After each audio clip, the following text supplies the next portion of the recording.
मरे हुए मनुष्यों के संबंध में कुछ लोग कहते हैं कि वे हैं और कुछ लोग कहते हैं कि वे नहीं हैं। मैं उस सत्य को जानना चाहता हूं।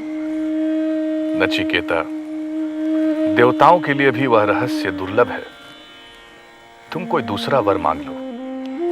हे मृत्यु, मैं उस रहस्य को जानना चाहता हूं जिसे न जानने के कारण मेरे निष्प्रिय और तपस्वी पिता भी मोह के बंधन न काट सके।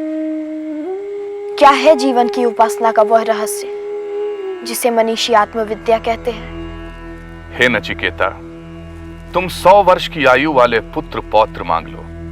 पशुधन, हाथी, घोड़े, सुवर्ण, रत्न मांग लो। मर्त्यलोक में जो जो कामनाएं दुर्लभ हैं वह मांग लो। ये स्त्रियां, ये रथ, ये वाद्य मांग लो। ऐसी स्त्रियां जो मनुष्यों को प्राप्त होने योग्य नहीं, उनसे अपनी परिचर्या करवा लो, पर मृत्यु के संबंध में प्रश्न मत पूछो। हे अंतक, ये सुख, ये भोग कल रहेंगे या नहीं इसका भरोसा नहीं है। भोग से इंद्रियों का तेज कम होता है, इसलिए आपके ये घोड़े, ये नाच, ये गान आप अपने पास ही रहने दें। नवित्तेन तर्पणियों मनुष्य के धन की प्यास कभी बुझने वाली नहीं।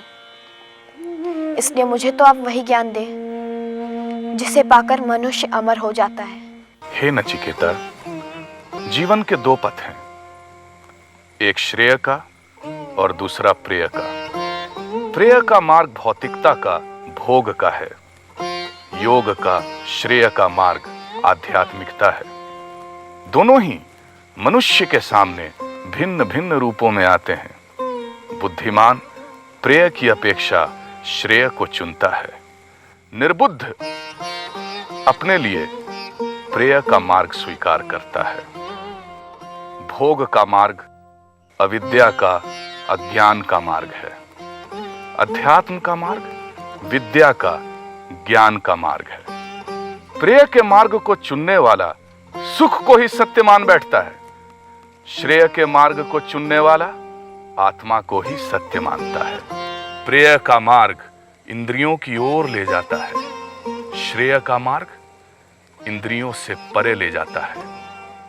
हे नचिकेता, आत्मा के सत्य को तर्क से नहीं जाना जाता। श्रोत्रिय और ब्रह्मनिष्ठ गुरु के द्वारा दिए गए ज्ञान से ही आत्मा का सत्य जाना जा सकता है। नचिकेता जैसा प्रश्न पूछने वाला सत्याग्रही पाकर यम प्रसन्न थे, और नचिकेता यम जैसा गुरु पा जिज्ञासा शांत करने का अवसर नहीं चूक रहा था। हे नचिकेता, इस शरीर को तुम रथ और आत्मा को रथी जानो, बुद्धि को सारथी और मन को लगाम जानो। इंद्रियां रथ के घोड़े हैं और विषय चरागाह।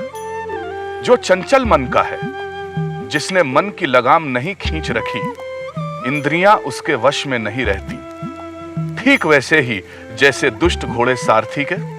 जो निश्चल मन का है, जिसने मन की लगाम खींच रखी है, इंद्रियां उसके वश में रहती हैं, जैसे उत्तम घोड़े सारथी के। विवेक जिसका सारथी है, जिसने मन रूपी लगाम खींच रखी है, वही मनुष्य अपने गंतव्य तक पहुंचता है।